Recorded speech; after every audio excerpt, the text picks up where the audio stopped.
Hello friends. This is Phoenix What If. How are you all? So in this video, we will see what if Naruto mastered the Fuinjutsu, Naruto x Harem. But before we start, if you want more amazing stuff like this, then be sure to subscribe to our channel and like this video. Also, if possible, share this video with your friends. Now without wasting any more time, let's begin the story.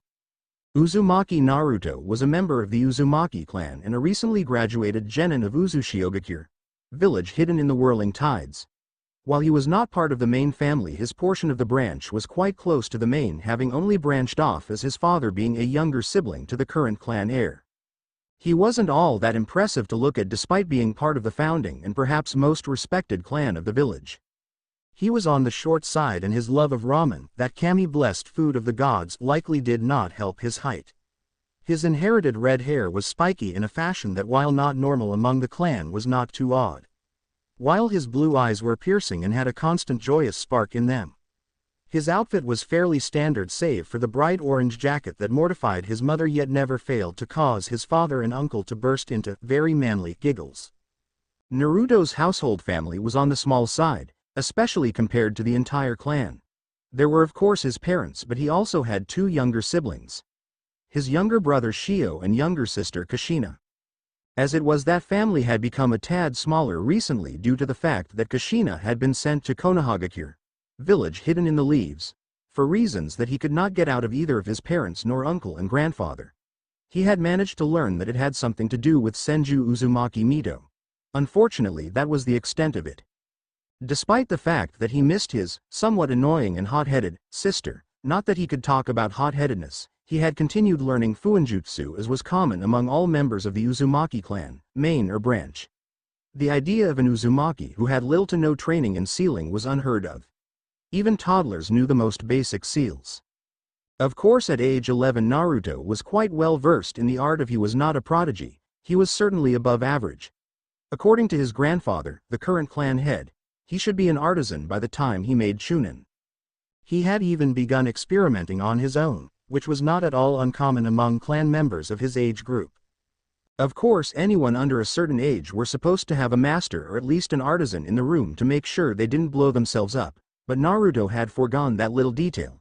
Not because he was sure he didn't need one, but mainly because he didn't want to go looking for one, considering his parents and little brother were out of the house and he had no interest in going through various cousins until he found one well versed enough.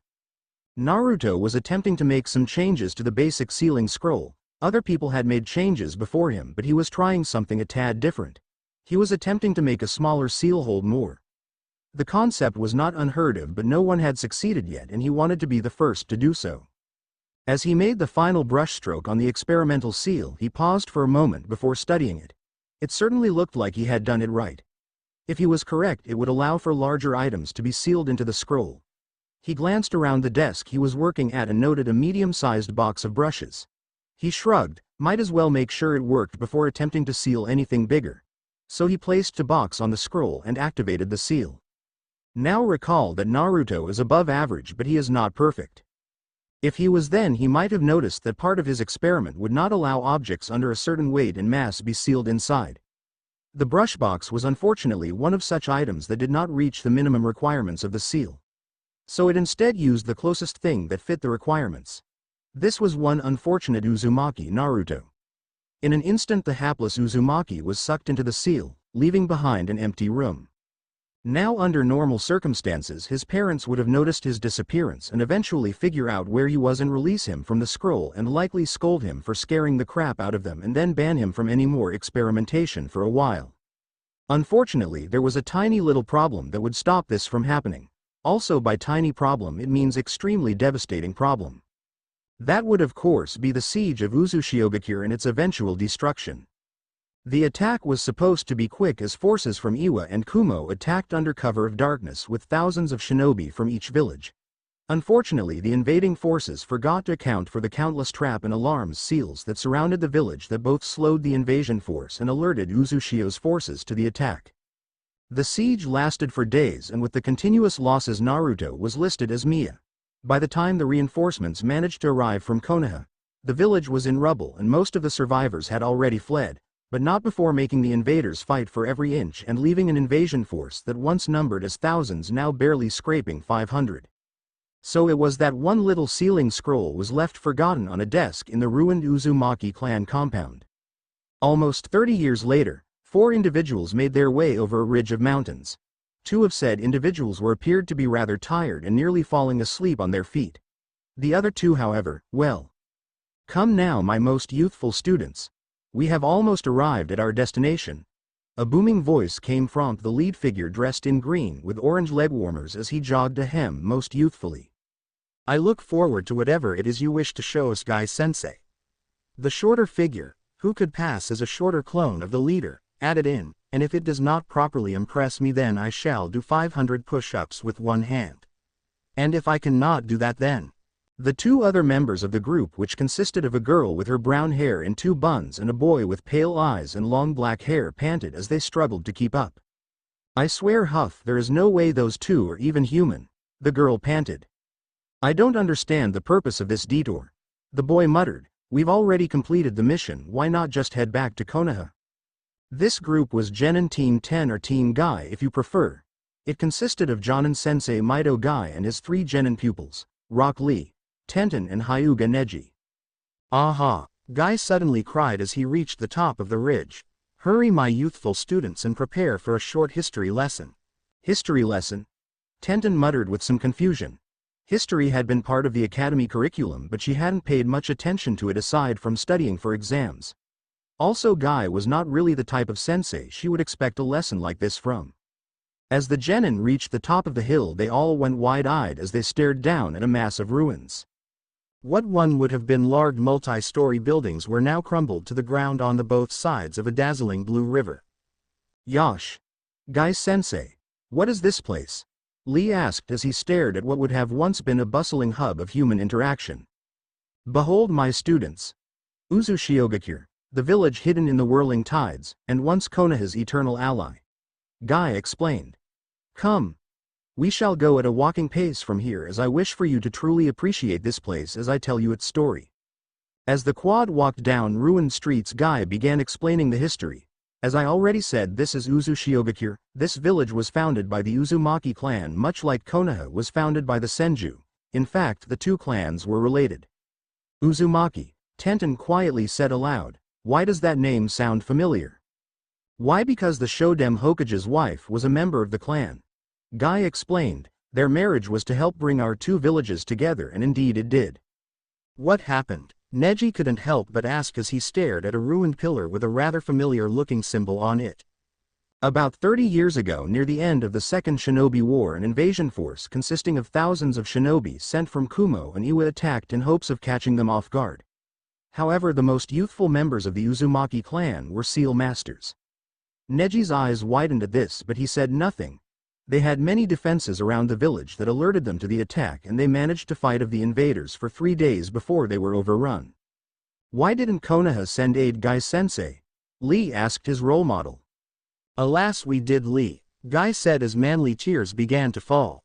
But by the time our relief force arrived, it was already too late. Our allies had been forced to flee. They did force their opponents to fight for every last inch and managed to decimate their force so that when Konoha's relief arrived they were able to finish off the unyouthful invaders. Guy-sensei. Tenten spoke up. Isn't that the symbol Chunin and Jonin have on their vests? She asked, pointed at one of the curious spiral symbols that had been scattered around. Yes, my youthful student, that is indeed. It is the symbol for both the village and the Uzumaki clan. In honor of our youthful allies, we bear their symbol in memorial to their loss. Guy explained, a look of respect in his eyes. Oh, Guy-sensei. Lee sobbed his own manly tears. It is so tragic what befell our once great eternal allies. In their honor I shall do 1,000 sit-ups, and if I cannot do that then I shall. We should probably set up camp. Neji cut in, and Tenten sent him a gratified look. It's beginning to get dark and we don't know what sort of wild animals could be inhabiting these ruins. You make a valid point, Neji. Guy nodded and closed his eyes in thought. He opened them and stopped walking and took a good look around. Perhaps there, he pointed towards a group of buildings in relatively good shape. His genin voiced their agreements and the group set off towards the buildings. Upon arriving they found that the largest building was in what could be called impossible pristine condition. Lee and Tenten made to enter while Neji surveyed the surrounding buildings, but they were quickly stopped by their sensei's hands on their shoulders. "I would not enter there, my most youthful students," Guy told them and took a good look at the building. Before Tenten and Lee could voice their confusion, Guy bent over and picked up a piece of rubble. He examined it briefly before throwing it at the building. But before it reached the structure, a glowing blue barrier shimmered into existence and the rock bounced off. "Just as I thought," Guy noted as all three of his students stared in surprise. "This is likely the Uzumaki clan compound. It appears they put up seals around the more important structures to keep intruders out." "It is no matter." He suddenly perked up. "The other buildings are in reasonably good condition and we can bunk inside one of them." He trotted off towards a smaller and slightly run-down building that was still in considerably good shape. That night, Tenten groaned into her pillow as she tried to ignore her sensei and more youthful teammates snoring. Eventually she sighed in defeat and tossed her covers off. As she stood up, she noticed that Neji's mat was also empty. She frowned but figured her somewhat more normal teammate was having similar sleeping problems. She wandered through the old run-down house and looked around. Pictures and other various mementos lined the walls. One picture caught her eye. She walked over and picked it up, brushing off a few layers of dust. A smiling family of 5 posed for the camera, which was obviously an older model from the coloring of the picture. Everyone in the image had red hair. The father had hair that hung down to the base of his neck and the mother had her hair done up in bun in the back. The 3 children stood grinning. The oldest had spiky hair that stood out a bit despite it sharing the proper color. He stood in the middle with his arms around his younger sibling's shoulders. The younger boy resembled his father without the beard, while the little girl had a big grin on her face and flashed the camera a victory sign. She stared at the picture of the happy family that was probably long dead and felt a sense of sorrow well up inside her. She closed her eyes and sighed, putting the picture down. Before she could do anything else, she heard something fall on the ground in another room. She quickly slipped a kunai of her pajama sleeve. It was completely normal to have a deadly weapon in the sleeve of one's bedclothes, right? Tenten silently walked towards the room where she heard the thump. She stood just outside the door for a moment listening before leaping into the room brandishing the kunai. She immediately relaxed when she saw it was Neji, who had also tensed at her unexpected entry but had yet to relax. "What are you doing here?" he hissed. Looking around, she whispered, "Couldn't sleep." She narrowed her eyes, realizing he had yet to relax his stance. "What are you doing here?" He said nothing but turned back to the desk he was investigating before finally saying, "Nothing, just looking into a personal matter. It's not important." Tenten knew there was something he wasn't telling her. Walked up to the desk, coming to a standstill beside Neji. She looked over the desk and took note of the various scrolls and brushes on it. Apparently this was the workspace of one of the clan's aspiring seal masters. "You interested in Fuinjutsu?" she asked Neji, recalling the name for the art of sealing. "I'm not sure there are many people in Konoha who are interested in it." "I could name a few," Neji muttered with what sounded like bitterness, which caused Tenten to raise an eyebrow with curiosity and concern. Her gaze traveled back to the desk and she noticed the most prominent item being a scroll with a basic seal on it. "I wonder if there's anything in there," she muttered almost to herself. "Who knows?" Neji shrugged, sounding uninterested. "Well, it's not very big. Maybe there are a few kunai and shuriken inside. Could we open it up?" she asked her teammate. "I don't see why not," Neji agreed, seeing the benefit of having some fresh supplies after their latest mission where they had used up some of their throwing weapons fighting bandits. Without any more debate, Neji activated the seal. Whatever they had been expecting to pop out of the scroll, they were most certainly not expecting a spiky-haired redhead in a horrendous orange jacket to appear in midair with a puff of smoke and land on top of Neji. Naruto had never felt so relieved to physically be in his house. That was the last time he ever messed around with seals without someone more proficient in the room. He could hardly begin to describe the weird discomfort of being trapped in a seal. It was as though someone had removed everything about him and left him floating with none of his senses. So being able to feel his body again was nice. He couldn't see anything though, but that might have been because it was night. It had been getting late when he was working on the seal. But he had just been released, likely by his parents, so why were the lights out? It took Naruto a moment to realize he was sitting on top of something that was definitely not the floor. What gave it away? Maybe the fact it was warm, lumpy and struggling. He saw a form moving in the darkness making what looked like an attack towards him. His training kicked in and he rolled off whatever it was he had landed on and slid himself into a fighting stance. As his eyes began to adjust, he was able to make out the silhouette of his potential opponent. He also noticed something else moving where he had just been. Oops, guess he had landed on someone when he was unsealed. But right now he had a slight larger concern, like who were these two and what were they doing in his house? Where were his parents and Shio? Who are you and what are you doing in here? This is my house, Datbeo, he demanded, activating a seal on his right wrist, unsealing a trio of kunai he had stored there. What?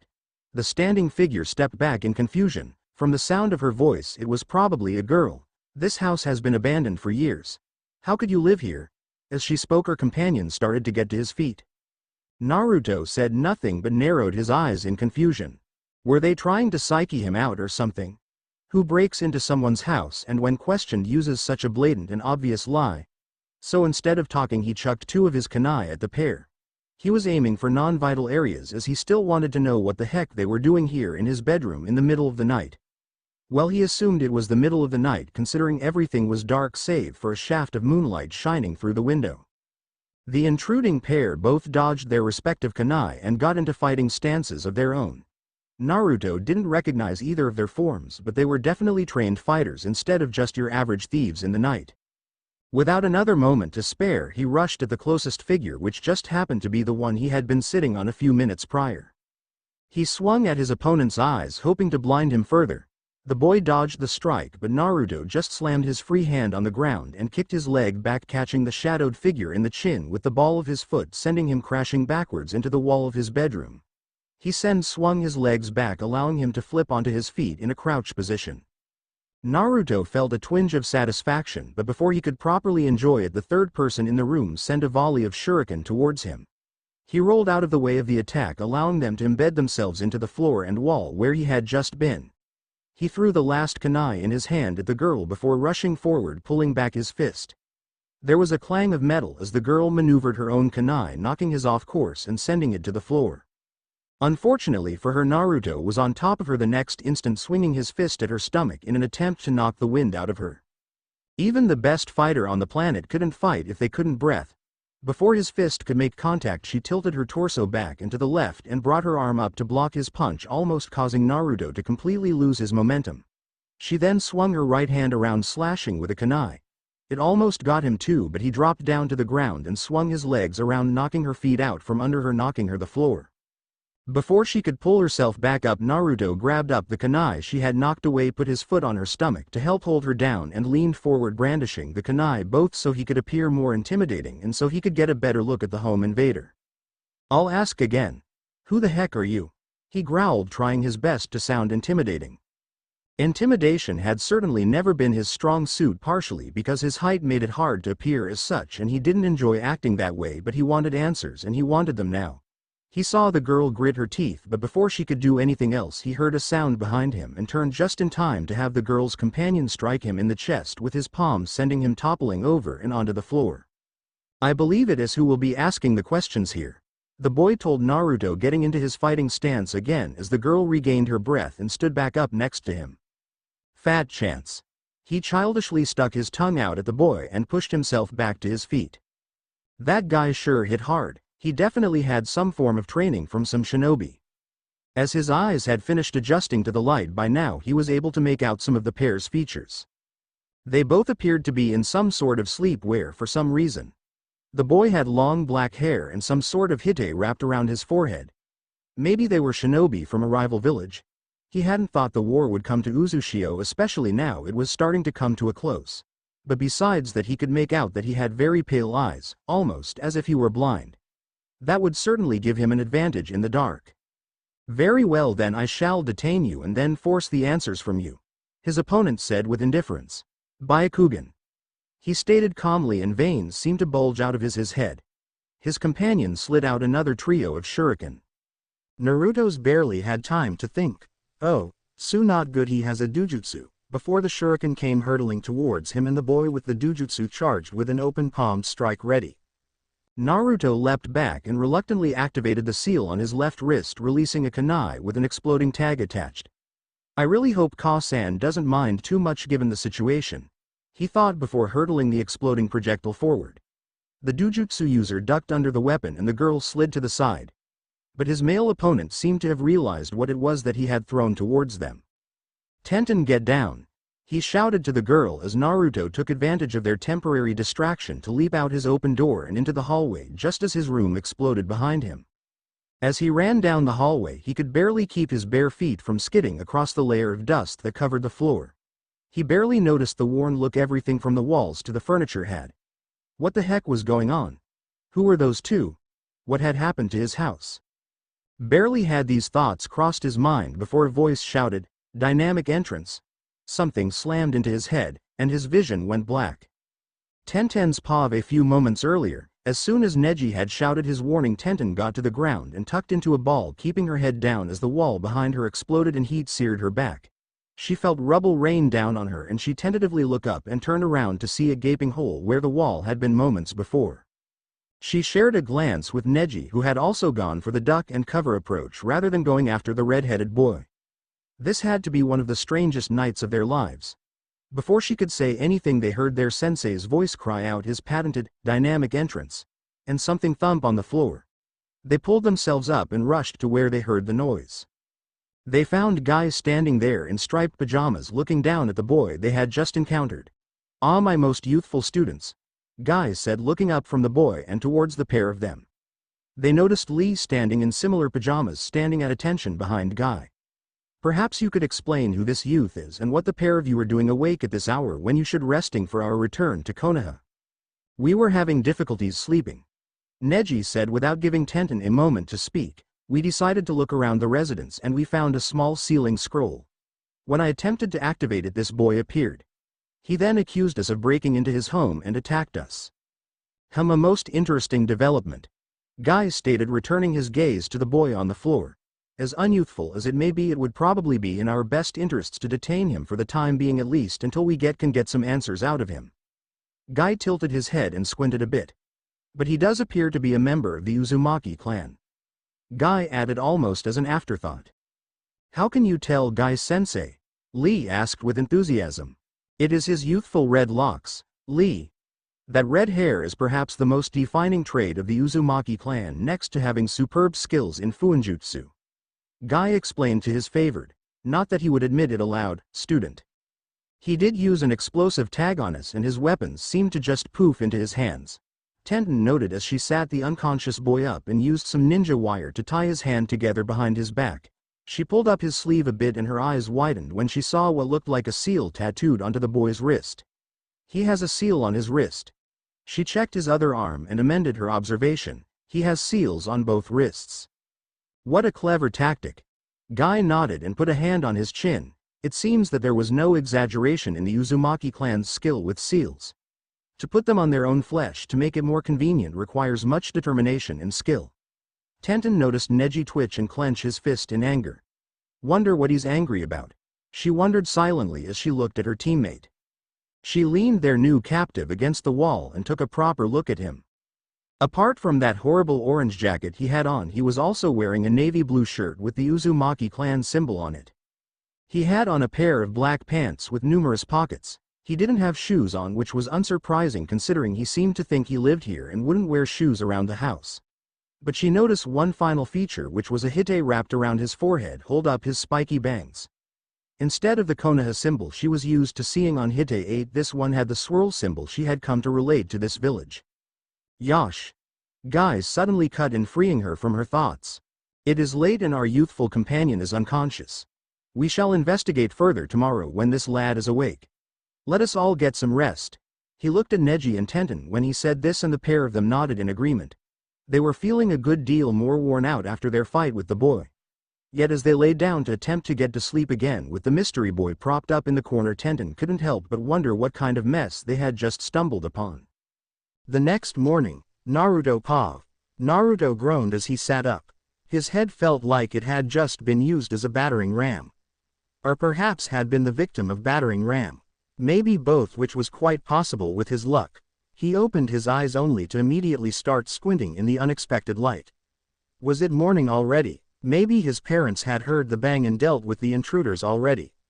Speaking of which, how had he been knocked unconscious again? The last thing he remembered was, "Yash. Our mysterious companion is awake." That voice. That painfully loud, way too enthusiastic voice. Wait, why was he talking about himself? Naruto managed to open his eyes again now that they had adjusted to the light and was finally able to get a good look at the people who broke into his house as well as their companions. Two of them were dressed in some sort of green jumpsuits and had incredibly bushy eyebrows. He didn't remember seeing these two last night, but from the sound of the voice it was probably the bigger one that had knocked him out last night. The other two he recognized as his initial opponents last night. Now that he had a better look at them and they weren't in sleepwear, he could see the symbol on their Hite 8. It looked familiar. Mind explaining who you are now? The boy from the previous night didn't so much ask as order him. I don't have to tell you anything, girly. You're in my house, Datbeo. He glared at him. The boy looked a bit startled at being called girly, while the actual girl giggled at his misfortune. The man in green with the bushy eyebrows coughed, getting Naruto's attention. We apologize, young Uzumaki. We believe that this house was abandoned. Abandoned? What the heck are you talking about? Where are my parents and Shio? He glared at him and tried get up, only to fall flat on his face. He tilted his head and tried to look behind him and saw that his hands were bound. I apologize for our unyouthful treatment of you, but we did not wish for you to suddenly attack us for no reason again, the big man explained. You broke into my house. I think I have a good reason, Datbeo, Naruto commented. I'm sorry, but we really did think it was abandoned, the girl said kindly. Do you think you could tell us your name? She asked. As he looked at the girl trying to come up with a good reason why he shouldn't tell her his name, his gaze flickered to her Hite 8 and he realized why the symbol looked familiar. Konoha, he said finally. You're from Konoha. The group nodded, confirming his suspicions. The girl spoke up. We're a team from Konoha. I'm Tenten. That's Hyuga Neji. She pointed at the pale-eyed boy. That's Rock Lee.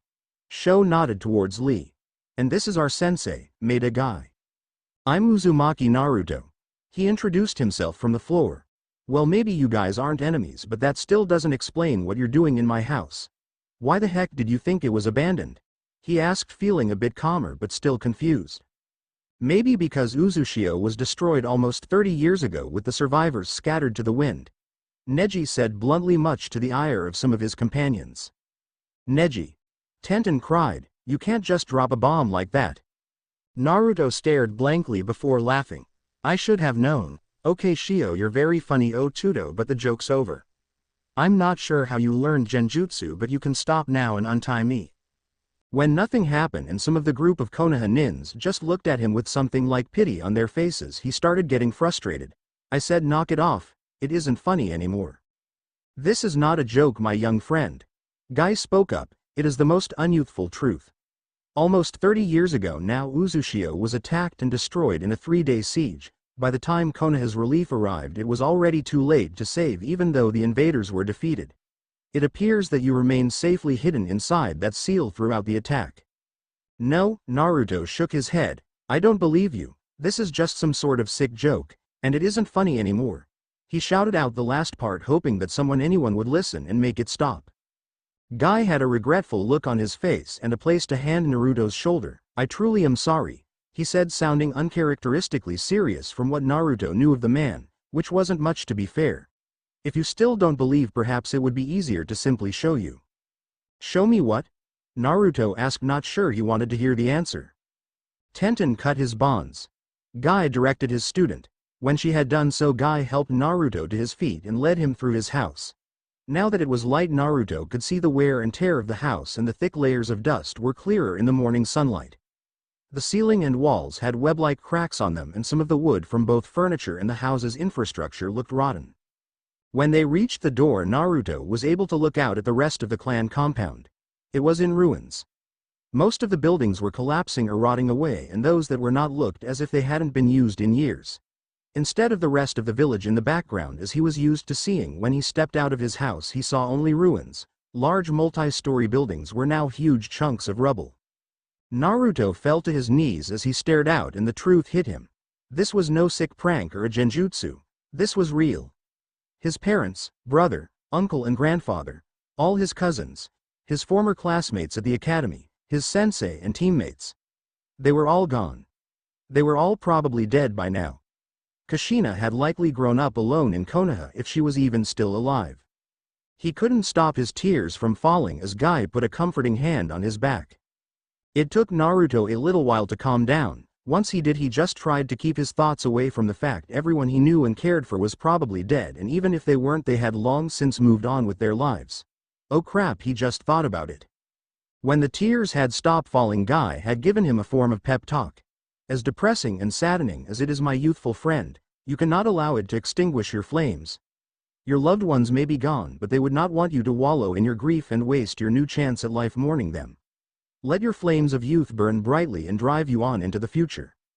As strange as it was, that little speech actually did make him feel a bit better, but it didn't take away the hurt.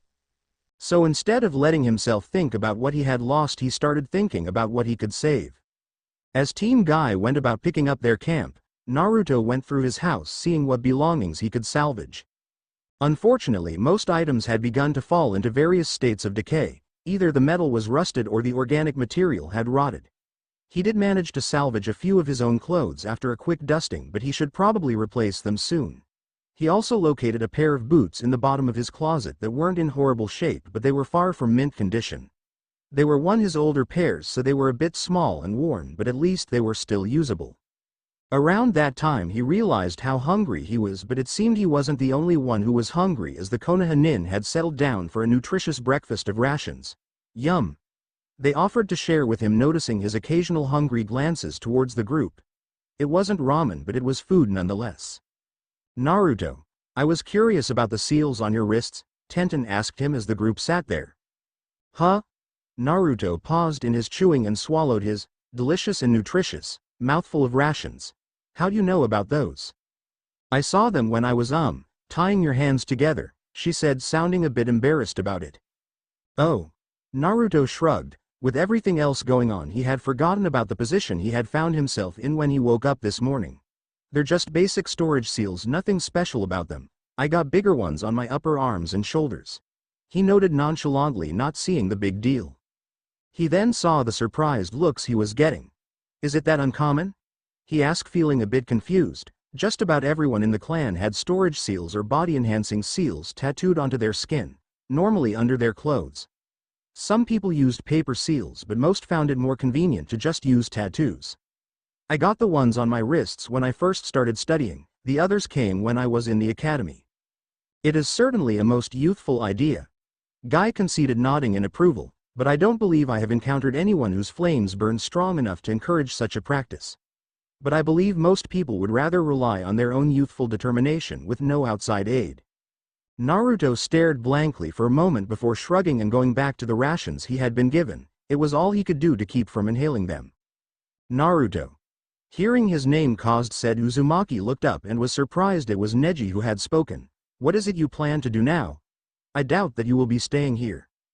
Naruto blinked and sat there stumped for a moment. What was he going to do now?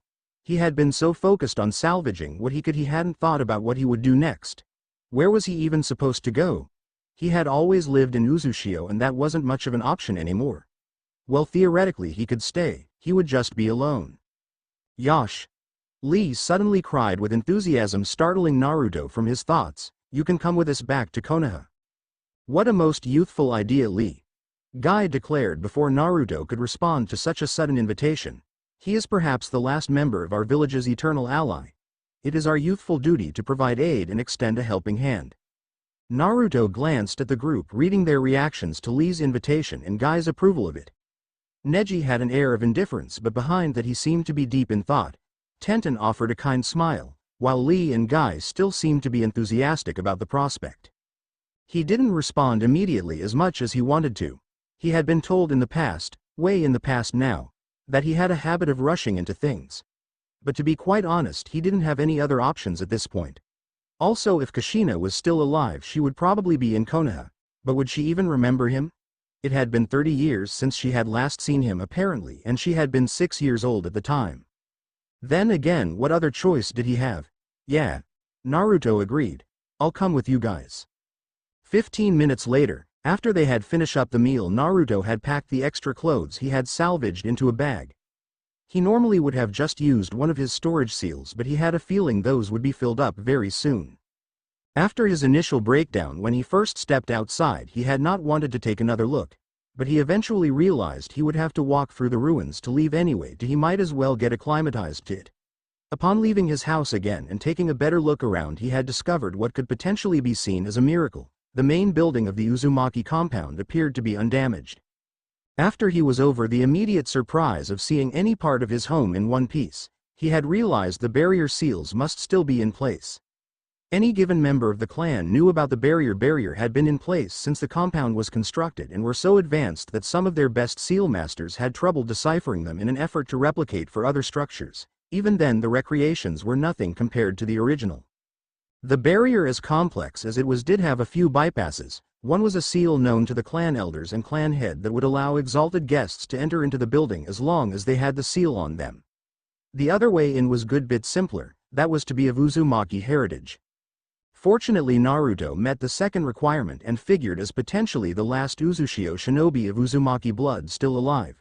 Even if he was a genin, he should probably take his inheritance, if there was any left in there, with him. It was entirely possible that any scrolls containing techniques and seals that were privy only to the clan elite had been removed by any survivors before they fled. But it was more likely that any clan members who survived would have realized the invaders had no way to break down the barrier and take what was inside, and would instead be content to leave them safely locked away. So after a quick explanation to Guy, who was quite pleased that his flames of youth burned bright enough to encourage such a venture, he entered into the silent clan hall. Honestly, it looked like it hadn't aged a day since he had last stood inside, though to be fair, Naruto actually had not aged a day since then. But that was besides the point. If it were not for the fact that he had just looked out over the ruins of his village, he would be hard-pressed to believe that it had been destroyed 30 years prior. Oh, that was weird thought. If he had been sealed away in that dumb scroll for almost 30 years, he would be going on 40. Naruto walked through the hall looking through empty rooms as he made his way to the clan vault. Honestly, he had no idea if he would even be able to get inside, but he had to at least try. The vault itself did not appear all that impressive, though he had to guess that was the point. It was just a stone door on the wall in the back of the building. Unfortunately, it was nearly impossible to get open. That is, unless you knew the specific hand signs to deactivate the seals that kept it locked and the seals that would trap whoever tried to open it. Naruto concentrated a bit of his chakra into the door, not enough to activate anything, just enough to let him see the seals. Of course, he had to be careful. Chakra manipulation wasn't his strong suit. As soon as they appeared, he had to fight to keep his chakra under control. He had never seen a seal array this complex, except perhaps the barrier, but he had never had the chance to take a good look at that. It was just overwhelming. He had never seen so many seals interwoven together in such a fashion. If they all managed to function properly, he'd dye his hair yellow, wear a completely orange outfit. He wasn't that stupid, orange was just his favorite color.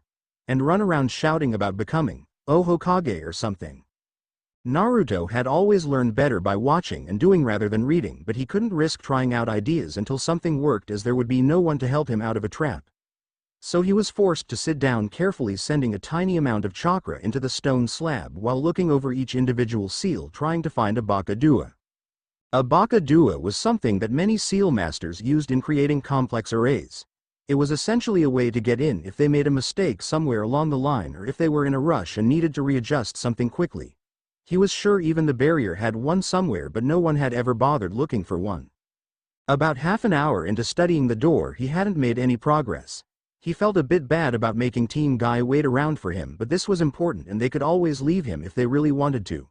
Although he hoped they wouldn't, he didn't want to be alone. As he went through the next row of seals, he numbly listed them off in his head. Lock number 21, storage seal likely filled with something explosive. Seal that will protect the door from said explosion. The kanji for ramen, another tra. Wait, what? He went back and there it was. Ramen. Just the word ramen, glowing like the rest of the seals on the door. No way. He shut down his chakra flow to the matrix and just focused on that spot. It still glowed even after all the others had dimmed and faded away. That meant somehow it was a seal, maybe it was disguised somehow. Without a second thought, Naruto poured his chakra into it. Then before anything else happened he took the brief moment to appreciate how completely idiotic that had been.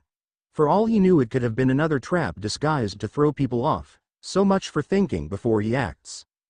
Much to his relief the kanji simply began to morph into a simple seal for opening.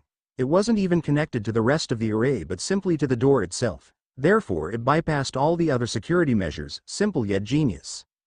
The stone slab swung open with a grinding sound allowing Naruto to peer into the darkness beyond. He had never actually seen inside the vault before so he was a tad bit nervous about that but he didn't have anything to lose so, he took a deep breath and walked across the threshold. After walking through the darkness and down a spiral staircase, which is a tad cliché, using the wall to guide him until he eventually saw a light ahead of him. He started moving faster down the stairs until he reached the light. He found himself in a large circular chamber with shelves upon shelves of scrolls, tablets and various other trinkets. A large scroll sat in the middle of the room upon a pedestal and Naruto could not identify the source of the light, it seemed to come from all around. After staring for a moment at his clan's nearly forgotten legacy, Naruto activated the seals on his upper arms causing a few rolls of parchment as well as brushes and the special paint used for drawing seals to poof into the air. He quickly grabbed them before they could fall and sat down before proceeding to unravel the scrolls and grabbing the brush and paint. He was going to need a lot of storage seals for this.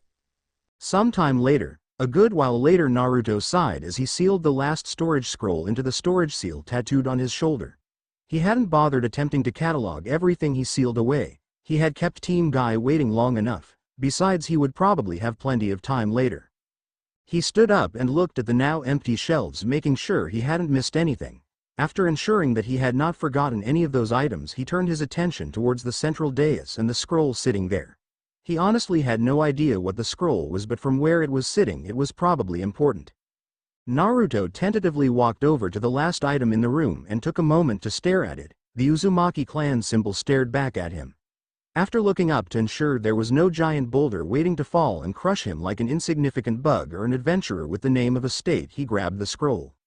When nothing happened he sighed he really was just being paranoid. Holding the scroll close Naruto started towards the exit, but before he left he turned back. He would come back here someday. He wasn't sure when or under what circumstances but he would come back. He turned away and then walked up the stairs, not noticing the room dimming into blackness behind him. He didn't look back a second time. The road to Konoha was a long and trying one lit brightly by the fires of youth. Or at least that's what Guy would have his students and guests believe. Honestly, it was perhaps the worst trip Naruto had ever been on. There was a sense of finality of leaving his ruined home and everything he had ever known behind. True, everyone was dead so there was no one to miss him, but that kind of just made the whole situation worse. He was potentially the last survivor of his entire village, more likely now considering it had been 30 years since its fall apparently. That part was the hardest actually. Everyone had not just recently died, they had been dead and forgotten for the past 30 years. Even if there were other survivors of the invasion, they had moved on a long time ago and here he was with the fresh sting of lost family and friends. Naruto should be about 40 years old at this point. Instead he was an 11-year-old genin from a dead village. Not to mention how different the world probably was by this point.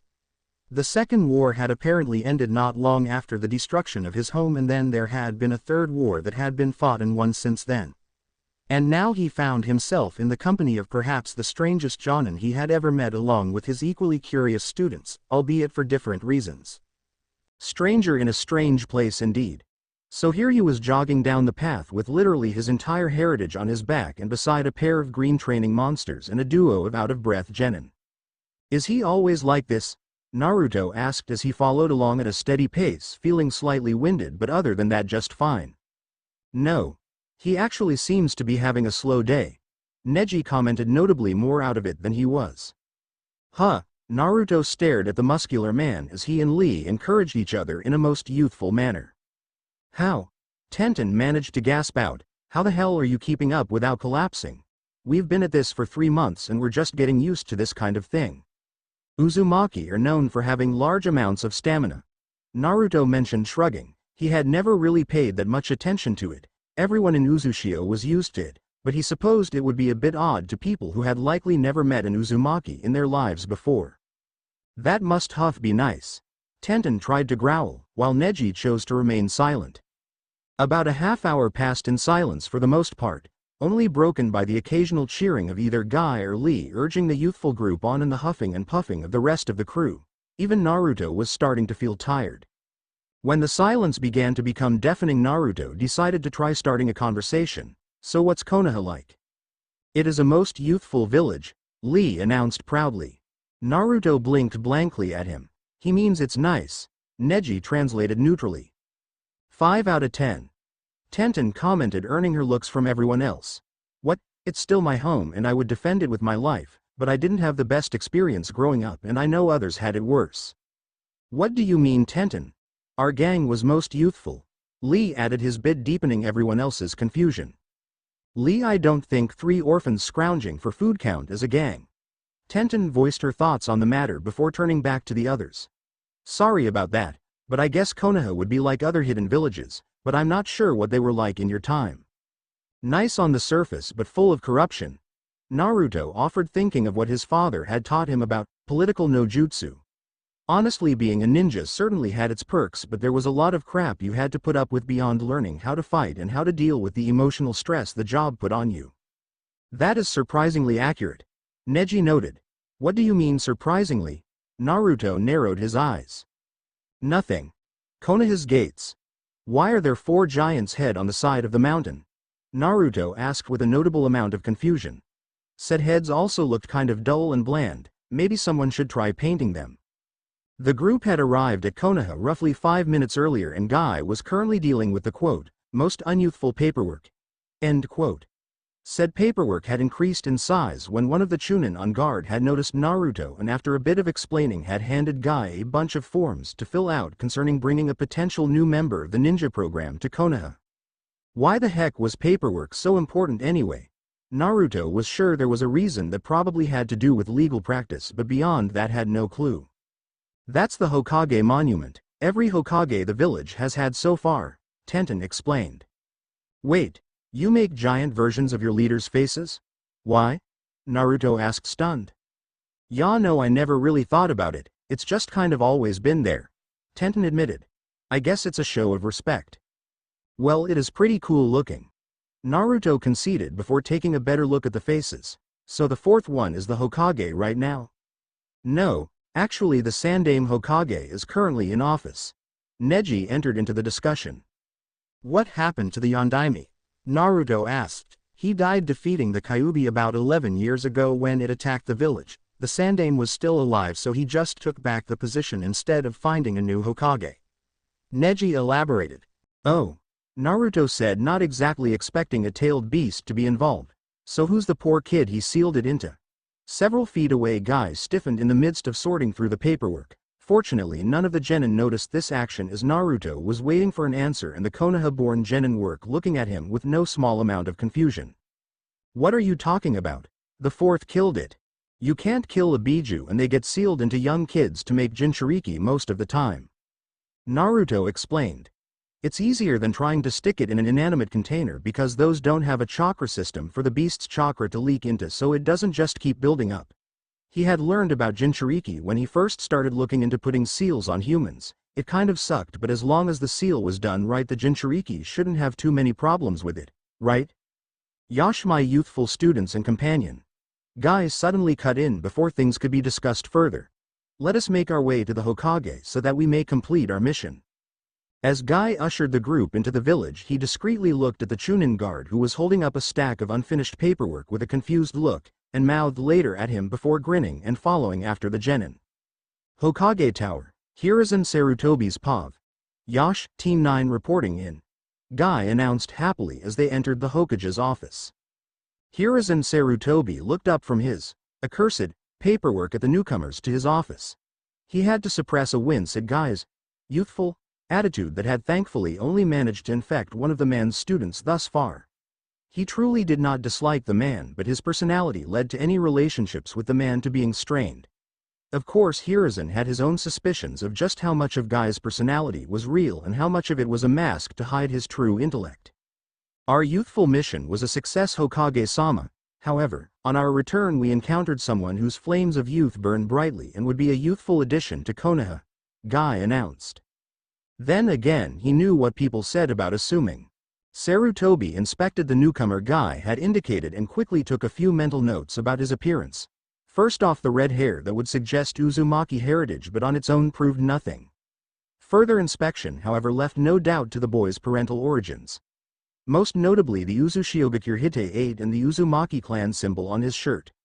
Of course, just knowing he was an Uzumaki did not reveal his exact origins or why Guy had brought him along back to the village.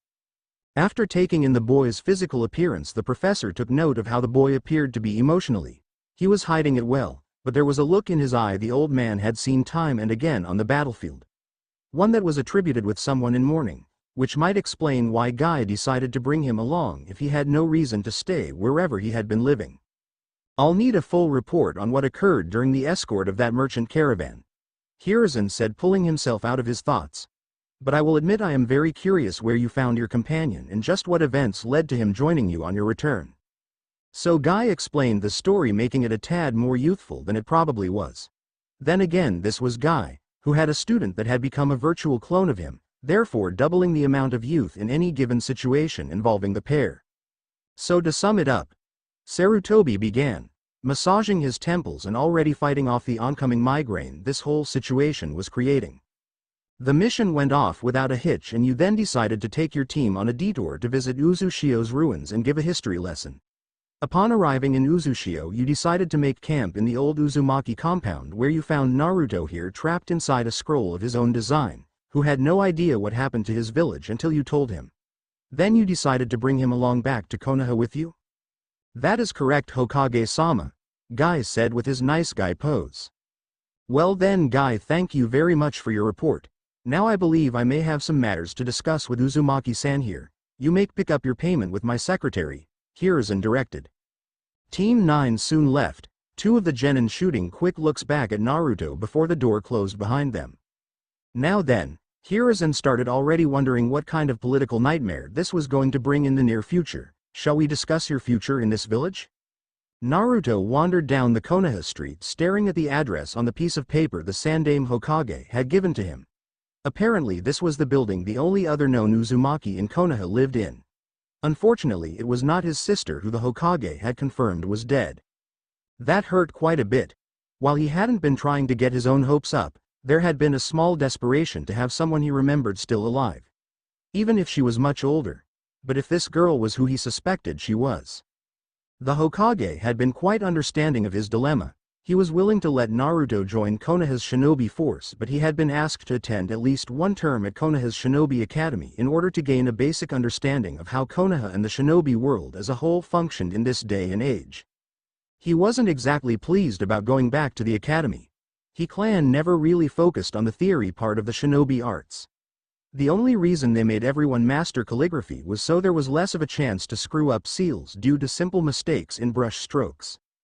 The worst part was that it seemed in this more civilized time, academics were treated as far more important to young shinobi than properly building stamina. Naruto snorted at the thought, although he did vaguely recall his non-Uzumaki classmates calling hacks due to his naturally high stamina. Who wanted to learn boring stuff like math and science? The only math you need to know is how to tell time and count ramen money. Or at least that's what one of his older cousins once told him when he was younger. He honestly wasn't sure how he was going to get through things on his own. Or with this apparent relative maybe. The Sandaime assured him that she was at least half Uzumaki. He of course wondered what exactly the Hokage had meant by that, but decided not to pry. It had taken every ounce of self-control. He had to be completely mature and proper. He was not gonna screw that up and make himself look bad. To be honest, the Uzumaki were a rather rambunctious group to say the least. Naruto wasn't all that much different. The only reason he hadn't been his usual self was due to the fact that, well, it was actually fairly obvious come to think of it. He shook himself out of his thoughts and took in the sights. They were different. Way different than what he was used to. Uzushio was on an island and constantly smelled of the sea. This place was way inland. The buildings were different too. While parts of Uzushio were more traditional, the village had also been attempting a new form of architecture with multiple multi-storied structures made of brick and concrete. Obviously the trend had not caught on despite his grandfather's insistence it would be the next big thing. Crazy old coot. Kami, he missed him. All of them. He started going over what he had been told at the Uzushio Academy and by his own parents about how to handle grief at the loss of a loved one. Or in his case, the loss of all his loved ones. It was to be expected that you would lose people in the shinobi lifestyle, but he was far from prepared for this kind of event. On the bright side, Konoha seemed friendly enough. No one really called him out on what he was doing, but a few people gave him odd looks at his choice of clothes or when they got a good look at his headband and saw that it was not the leaf of Konoha. He had ended up taken off his Uzushio Hite 8 and was currently staring at it as if it were the most interesting thing in the world. Naruto had just been struck by the fact that while he could continue his ninja career as a leaf nin, he would not be a whirlpool nin anymore. Technically he was a whirlpool genin and would always be, but that was it. He could and would become a chunin and junin eventually, but it would be as a Konoha shinobi. But while he had some plans for the future, there was one tiny little problem. What was the point? What was the end goal? Why should he even bother going on? It wasn't fair, damn it. His hand tightened around the fabric in his hands. Why was he still around when everyone else was gone? Why was he the one left behind? All questions he'd have to figure out. He sighed and perked up when a somewhat familiar smell hit his nostrils. It was different yet the same, if that made sense. Naruto could worry about the future later. He stuffed his old headband and the directions in his pocket. For now, ramen. Sarutobi Hiruzen, Hokage's office POV, same time. Discovering the fact another Uzumaki was alive had been shocking. The fact said Uzumaki had actually managed to trap himself in a seal just before Uzushio was destroyed and therefore was basically a ninja out of time just made the whole matter more surprising. Then again, this was the Uzumaki clan. The clan who inspired such fear that it led to two villages sending thousands of ninja out into what was the bloodiest battle of the entire Second Shinobi World War. Not to mention the most rambunctious group of people in all of the element nations. This situation provided a number of options and opportunities. The existence of a full-blooded Uzumaki who was raised by the clan for his entire life thus far and more than likely knew a good deal about sealing if he had been experimenting during his unfortunate accident, could cause untold problems. If word got to nations like Iwa and Kumo, then the situation could rapidly spiral out of control. But if the situation was properly managed, it could very well benefit Konoha greatly. After he had confirmed this boy was who he said he was, Hiruzen had made the decision to tempt fate a bit and point him towards the only other Uzumaki in the village. Whom, presumably based on the information the boy had tentatively given him, was actually his niece. Personally, he believed that both children could benefit from meeting and interacting. Naruto had just lost his family and needed something to anchor himself, and Kamaboko had always been alone, and while the girl did not always act like it, would do anything to have a friend she could trust her own age. Hiruzen would of course have to carefully monitor the situation. He had already instructed a few Anbu to discreetly follow Naruto and ensure he did not cause any trouble, get into any trouble, or a variety of other things that could possibly go wrong. The potential benefits of this situation were a gamble, but one he was willing to take. Despite that there were many who may think him either a spineless puppet leader or a manipulative bastard, he did try his best to appease everyone. In this situation, he was trying to both repay Konoha's debt to their long-lost allies as well as helping his surrogate granddaughter. Sending Naruto directly towards Kamaboko was a bit straightforward, but with Uzumaki that was normally what was necessary. There was also the benefit of having someone who actually knew a good deals about seals living in the village. Most ninja knew about explosive seals and storage seals, but few could actually craft them. He himself was well versed in Fuinjutsu, as was Jiraiya, but neither of them could compare to what Minato and Kushina had been capable of. Kushina was mostly self-taught due to the loss of her clan when she was so young, and yet she had been able to do things with seals that had left even Minato dumbfounded at times. There was an old saying, after all. If you wanted to work with Fuinjutsu, you had better be completely stoned, smashed drunk, a once-in-a-generation genius, or an Uzumaki. Seeing as how Jiraiya would drink before messing too much with seals, Hiruzen would smoke, Minato had been a genius, and Kushina was an Uzumaki. The trope seemed to fit quite accurately. There was concern for what this could do to the political state of the village, however. The balance that had been thrown for a loop with the massacre of the Uchiha clan had finally begun to return with the Hyuga at the top of the pecking order. While he doubted Hiyashi would ever admit such, he had suspicion the man was quite pleased with the deaths of their longtime rival clan, just as the Uchiha had once been silently pleased with the near extinction of the Senju. It was possible that the Uzumaki would never become a true clan of Konoha though. Two preteen members were hardly a clan after all, and the Uzumaki had never been a leaf-based clan in the first place. They had been very strong allies of course, but they had their own thing going on in Whirlpool Country. Actually they had a village long before the premise of ninja villages had ever been dreamed up. Uzushiobukure had not always been a hidden village. It had once just Uzushio before they heard of what Hashirama and Madara had put together. At that point though, everyone was doing it and they would never achieve major hidden village status. They didn't let it keep them down though. In fact, if the Uzu ninja hadn't managed as much damage as they had to the invading forces during the Second Shinobi World War, Hiruzen had his doubts that Konoha would have eventually won the conflict. After the attack, Iwa and Kumo had less than half of the ninja that Konoha, Kusa, and Suna had available for combat. When Hanzo the Salamander had seen that there was little chance for victory against such superior forces, he had broken off with his allies and basically withdrawn from the conflict. It wasn't like Aim's former partners had the ability to stop them. Kiri had not even been involved with the war, dealing with some sort of internal power struggles at the time that had led to the age that gave it the name, Bloody Mist. So Hiruzen had a lot of reasons to ensure that Naruto joined Konoha. For the betterment of the village, for the debt they owed the Uzumaki clan, for the sake of his surrogate granddaughter. Although, he briefly mused, perhaps putting two young Uzumaki together wasn't the best idea. Kushina had been a notorious prankster and Kamaboko was very much her mother's daughter, and on that subject, Naruto was her brother. Maybe he should have waited and tried get a better gauge of Naruto's personality first. Perhaps it wasn't too late. He took out his crystal plot device and used it to view Naruto and see where he was and what he was up to. His eyebrows went up when he saw where he was and what he was doing. It seemed it was too late after all. Far too late. Naruto paused, Ichiraku ramen bar, a short while earlier. Ah, ramen. Amazing, delicious, not so, nutritious, ramen. It wasn't Oshi ramen that had been the place to go in Uzushio, but it was still ramen. The place was not all that impressive, just a little ramen bar with an overhang and some high-hanging curtains. A small place called Ichiraku Ramen Bar. But it smelled good, and furthermore it tasted pretty damn good too. Almost exactly like Oshi, come to think of it. The man who owned the stand and his daughter were nice enough and he made some small talk with the daughter, a girl, not technically, several years his senior named Ayame. Huh, you really like ramen don't ya? Ayame had commented upon seeing Naruto chow down on his meal. I don't like it. He paused and scowled. I love it. He finished with sincerity in his words. Clearly. She chuckled.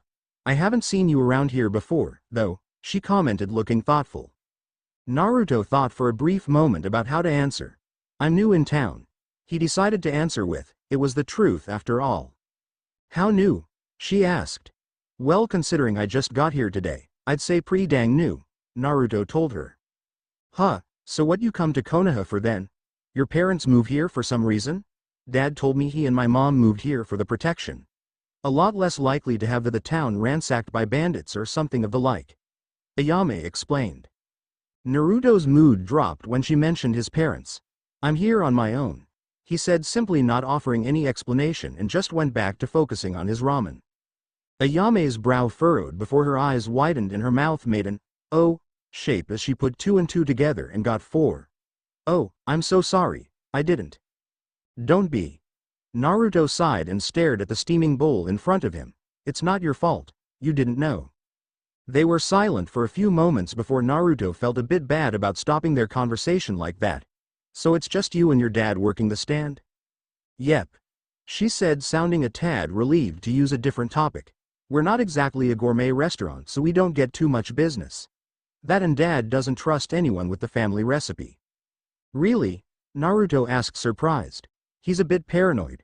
Apparently on his mom's side there was this big famous ramen place that was destroyed during the Second Shinobi World War. She explained. It was one of the few things they managed to save. Who would destroy ramen? Naruto nearly shouted in shock. Don't know. Dad doesn't like to talk about. Ayame shrugged. I don't push him on it. Naruto hummed as he kept eating. He almost didn't notice when another customer walked in and sat a few seats next to him. Ayame turned her attention to the new customer and her face flashed with recognition. If isn't our best customer. She chuckled slightly. I'm guessing you want your usual? No, I want something completely different. Came a rather sarcastic reply. From the voice the new customer was a girl. Naruto would investigate when he was done with his meal. Cut back a bit on the sass or there might be more of your favorite topping. Ayame scolded, and from the way she said favorite it was most certainly not just that. No. The voice suddenly yelped, personality doing a complete 180. Not that. Please, you wouldn't. The cruel? Came the very dramatic reply. Oh, relax, I'm kidding. Ayame laughed, shaking her head. Honestly, for someone as sarcastic as you sure take things way too seriously. Naruto slurped up the last noodle with a rather loud wet sound and glanced at the other customer. Then did a double take and blurted out the first word that came to mind. Kushina. Both girls looked at him, and that gave him a moment to get a better look at the new girl. While she certainly looked like Kushina, it was very clearly a different person. The hair color was wrong, blonde not red, as was the eye color, a rather striking blue. Not to mention the oddly symmetrical whisker marks on both cheeks. That and the fact she looked around his age. Who? Came to simultaneous question from both females. Sorry. Naruto shook himself. It's just you look like someone I knew. Oh yes. The girl rolled her eyes, because I look like so many people. I didn't say that. Naruto scowled. I said you looked like one person, who you are clearly not. Well, considering I've never met or seen you before, I would agree. But then that would be making you right, so I won't, she shot back. Ayame just jotted down the girl's order and handed it back to her father. She had made the wise decision not to get involved in this argument in the making. You're certainly rude enough to be Kushina. Naruto grumbled, but she wasn't as loud and was slightly smaller. I am not rude, and I'm not small either. The girl raised her voice. I didn't call you small, Naruto directed at her, but now that you bring it up, you are a midget. I'm not small, the girl said slightly more defensively. She looked towards Ayame for help. Ayame ni tell him I'm not small. Well, from my point of view you're both pretty short. Ayame teased, enjoying herself immensely. Whose side are you on? Naruto cried out, which was quickly followed by a similar statement from the other girl. Ayame appeared to think about it for a moment. Neither of yours, she decided, and was met with twin pouts. You're so mean. The blonde girl complained. Well, since I'm so mean, I guess I won't be getting your ramen. Ayame sighed with exasperation. I'm sorry. The girl squeaked. Prove it. Ayame dared her. The girl seemed to think about it. She then turned to Naruto and put on a big grin that he couldn't tell if she was faking or not. I'm sorry for being so rude, Tomato-san. Naruto noticed his eye twitch dangerously. He suddenly felt a very strong urge to strangle this girl. Consequences for attacking a citizen of Konoha be damned. Tomato? He questioned with murder promised in his words. Both girls blanched and the blonde one immediately began backtracking. Well, what I mean is, I don't know your name, and well, you kinda look like a spiked tomato with your hair and, How about, you ask my name then? He suggested, putting emphasis on his words. How about you each introduce yourselves then? Ayame suggested. They both looked at her and she sighed. Well, you obviously both like ramen. Maybe you have other common interests. I'll help. He's new in town and really likes his ramen. She's our most frequent customer here. They sat silently for a moment before Naruto decided to start. Fine, I'm Uzumaki Naruto. This got earned him shocked stares from both females. What? He asked, feeling confused. The younger of the two just worked her mouth silently, not managing any words. Ayame took the initiative. Well, Naruto, I was right, you two do have something else in common. She looked at the other customer. This is Uzumaki Kamaboko. Naruto felt his own eyes go wide and he mouthed, oh, silently. So you're the one the old guy was talking about. Kamaboko shook herself and had a mix of emotions in her eyes, but she kept it out of her voice. What old guy? Realizing what he just called the leader of the village, Naruto coughed awkwardly. What I meant to say was Hokage-sama. And Gigi mentioned me? Kamaboko asked. Well, he said there was another Uzumaki living here. At first I thought it might be my sister, and like I said, you look like her, but he said she was dead. Naruto explained. Kamaboko said nothing for a moment before standing up, walking over to Naruto and getting in his face. Naruto leaned back as she leaned forward, her eyes boring into his. He couldn't help but wonder what she was doing right now. She seemed to decide something and grabbed his arm and started dragging him. "Come on, we're going to see Gigi and he's tell me where you came from." "But I can tell you where I came from," Naruto exclaimed defensively. "Tell someone who cares." She shot back at him. "Hey, you have to pay," Ayame protested. Naruto reached into his pocket and tossed a wad of Ryo on the counter as he was dragged onto the street. "Keep the change," his voice carried back. Ayame picked up the money and started inspecting it before confusion marred her features. "Huh, I thought this print went out of circulation years ago," she muttered before shrugging and accepting the payment. Hiruzen sighed and pushed the document he had been in the middle of signing to the side, something about requisition of a transfer, from Team 9 to literally any other team. He was sure it was really just fine, after all, how bad could a team be? Elsewhere, Tenten's eye twitched as Neji ranted about Fate and Lee and Guy hugged and formed forbidden technique. Sunset no jutsu. At least that redhead kid had been normal enough. At least he already knew what Kamaboko was here about. How could he not? Since he had realized she was coming, he had been trying to figure out how to explain things to her without revealing any S-rank secrets of the village. Telling her about Kushina was somewhat risky, but she and Minato had done a very good job at keeping their relationship hushed up for various reasons, from assassination attempts to just plain privacy matters. Now that he had decided to allow Naruto to join the village for various reasons, he had best explain to Kamaboko about Kushina and allow Naruto to explain the Uzumaki clan to the girl, without mentioning certain nine-tailed demonic chakra entities, of course. Though as far he knew, the full-blooded Uzumaki knew next to nothing about the situation surrounding the demon and its previous or current vessels. Hiruzen planned to keep it that way for the time being. While he doubted that Naruto, who had been raised around Fuinjutsu masters, would make the mistake between the prison and the prisoner, he would still rather keep as few people from knowing about it as possible at this point and after the disastrous results 11 years ago. Best not reveal more than one village secret today, even if it was really only half of a village secret. Kushina, while somewhat well known, had never had the fame of her husband. So while there was some concern about letting who her mother was go public, it should not be cause for too much alarm. Especially considering he had no intention of announcing it in a grand show to the gathered populace. "Yes, Kama-chan?" He questioned his surrogate granddaughter as she walked in, dragging her similarly aged, time-displaced uncle behind her. "Explain, Datbaju." 1 inch she thrust Naruto forward, who briefly stumbled. He quickly straightened himself and waved at Hiruzen. "That is Naruto. Yes, you are really related. No, I'm not messing with you. Yes, he is for real." Hiruzen answered the questions he knew she was most likely to ask. Kamaboko blinked owlishly at him, apparently not prepared for his quick and planned answers. She was brighter than most people gave her credit for, but Hiruzen was not called the professor for his failure to read a person or situation and react to it accordingly. "Well, where has he been then?" she finally demanded. Her voice held childish tone of a child, yet he could detect a lot of other emotions under it that the girl was trying to hide. Anger, sadness, loneliness, disbelief, distrust.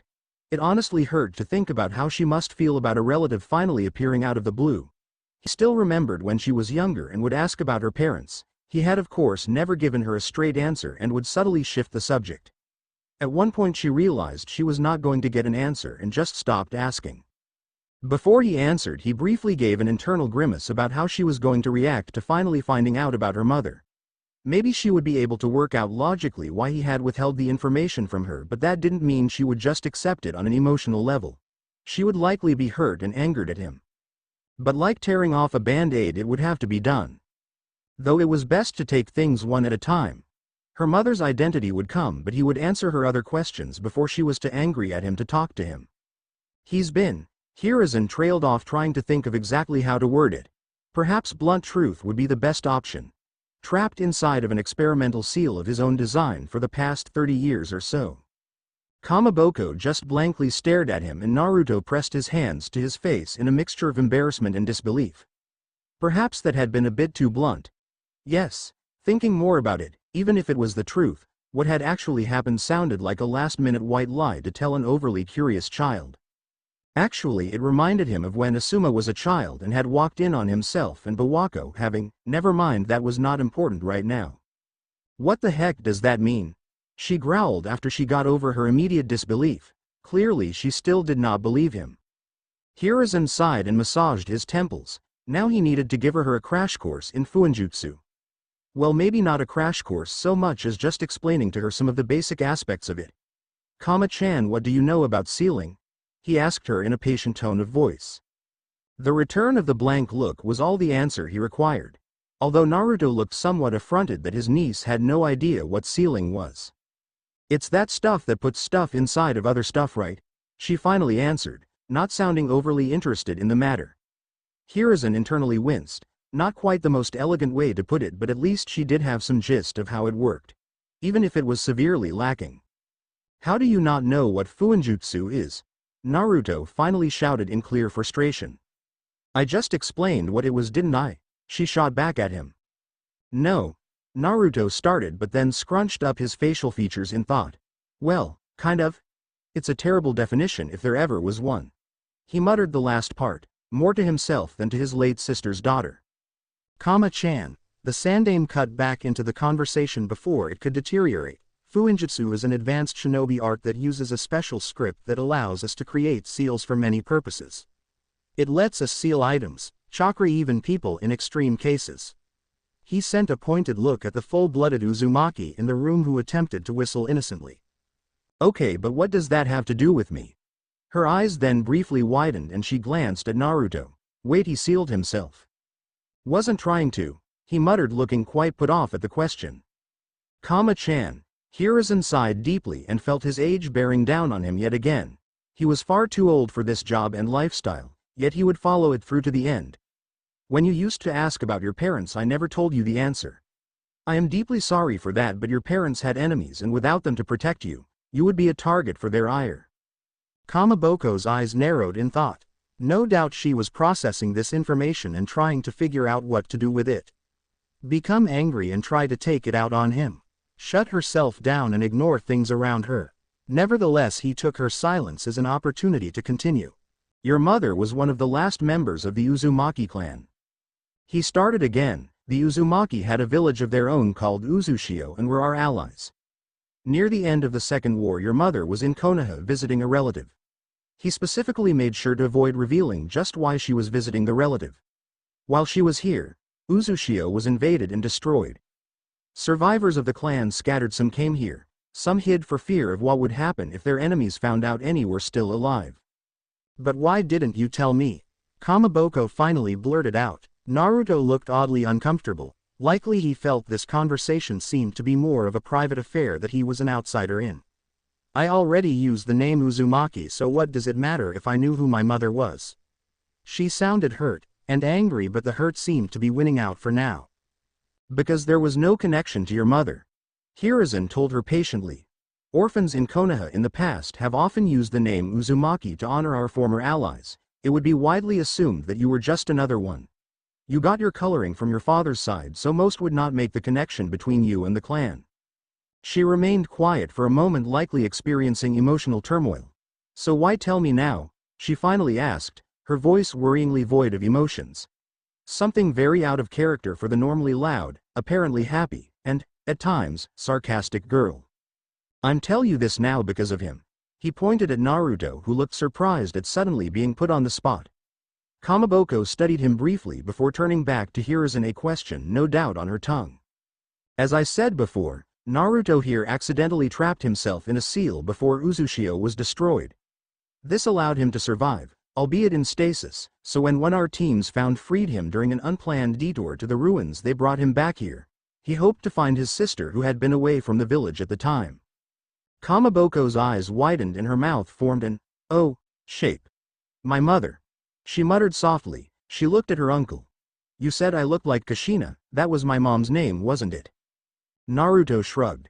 Unless there was another Uzumaki here, then yes. The old ma. He cut off and shot a nervous glance at Hiruzen, who hid his amused grin behind his hands.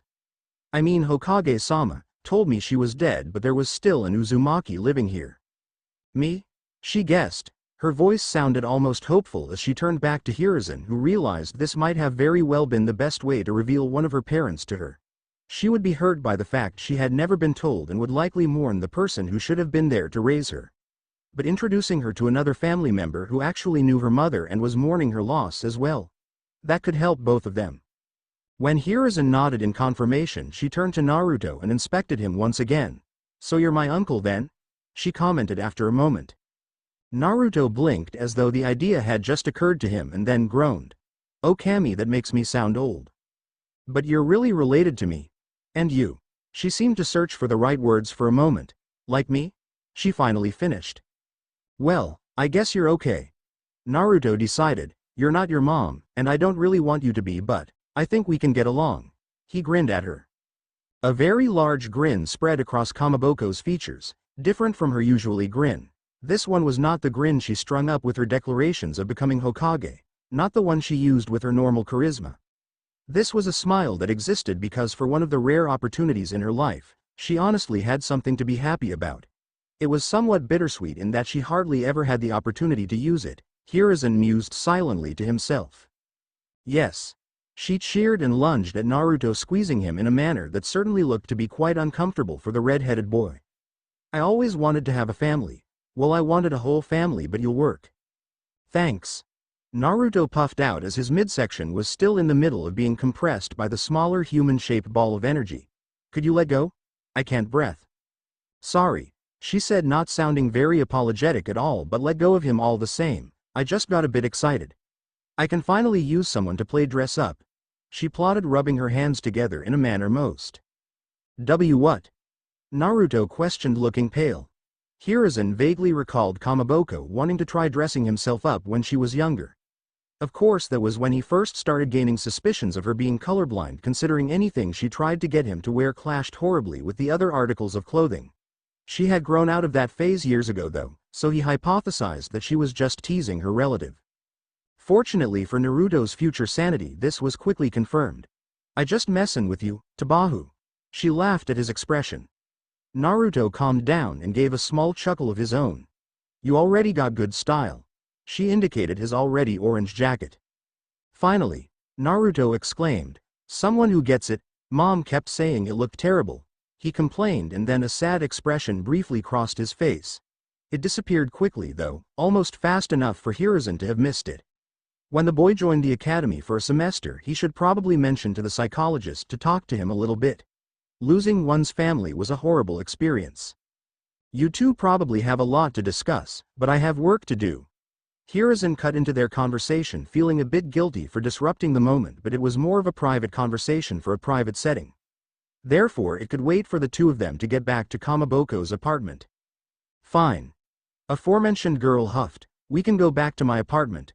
"Oh yeah, you're probably going to be staying with me, right?" she asked Naruto, who nodded in confirmation to the question. "Well, you can sleep on the house, and I'm only sharing ramen until you can get your own." She glared briefly before turning to lead him out. "Does it have to be on the couch?" Naruto asked as he followed her. "Of course not." She brushed him off in a tone Hiruzen recognized well. "There's always the nice and comfy street. You can just come inside and borrow my shower in the morning." "The couch sounds nice."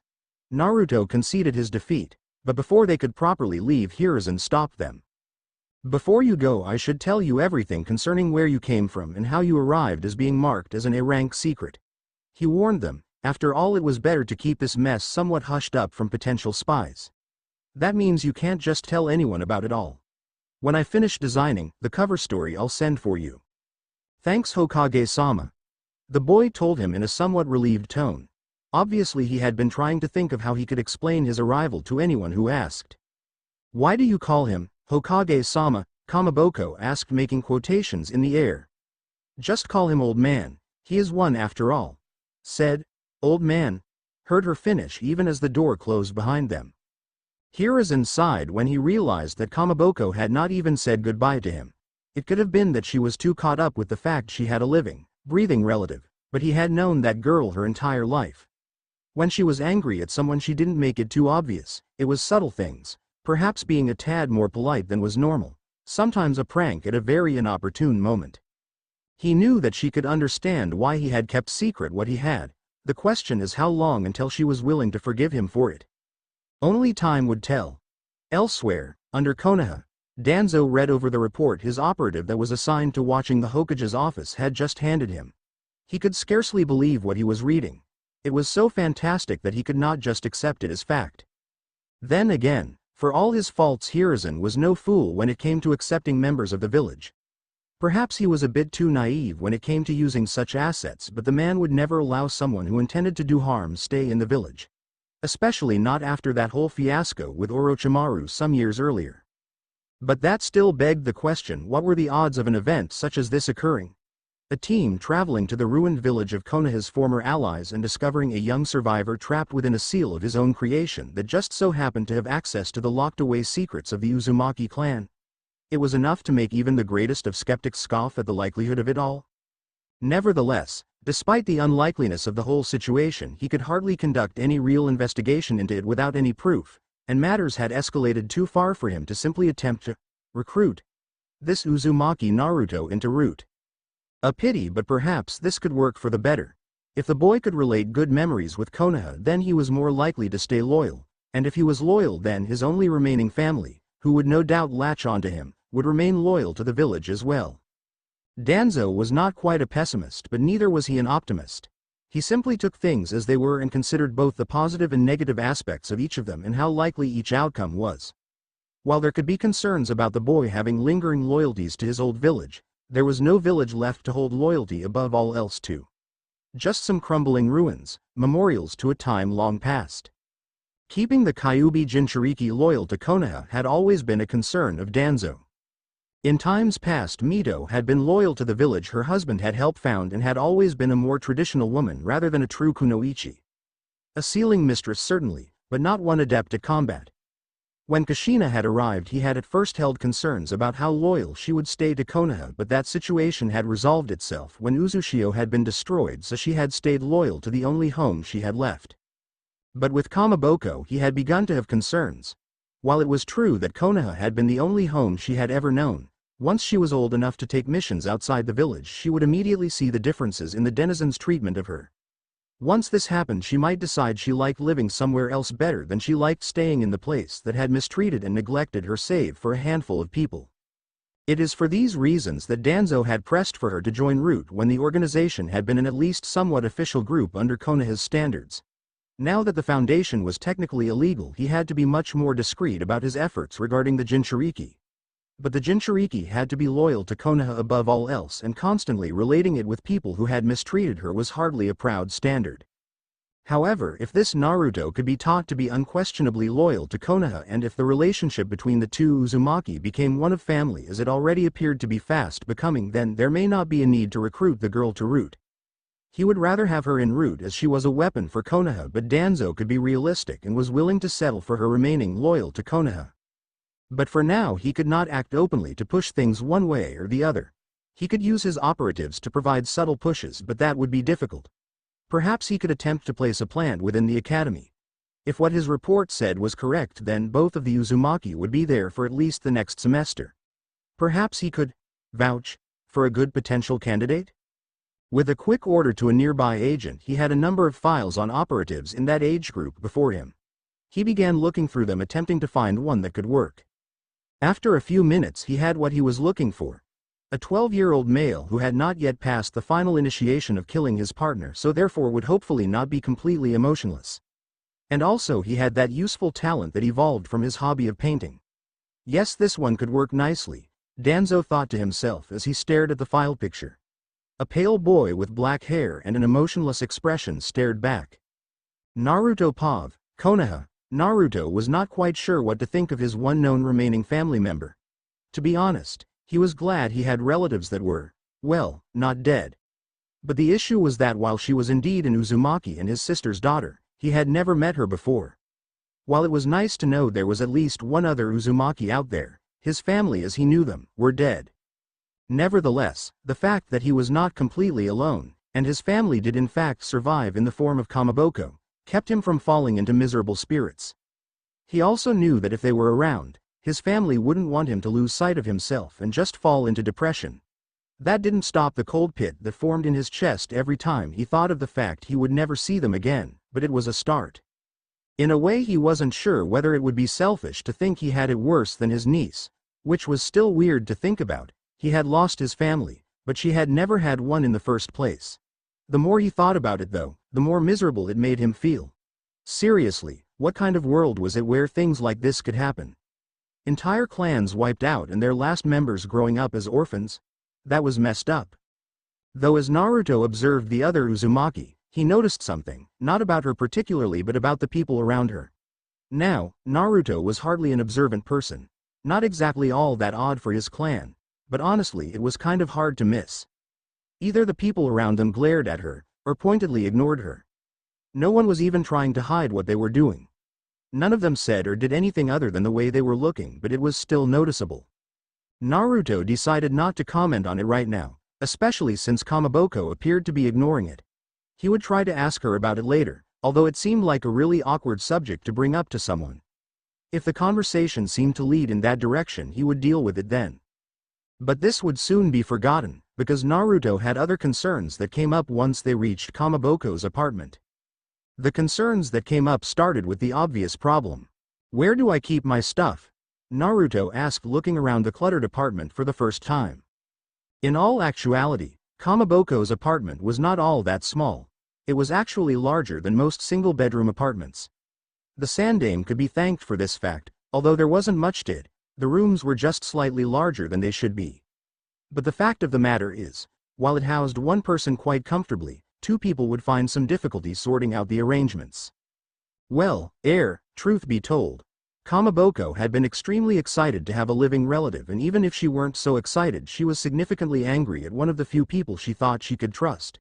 So, she had not considered how they were going to get Naruto situated into the apartment, apart from sleeping arrangements, that is. We could get a box? She suggested finally.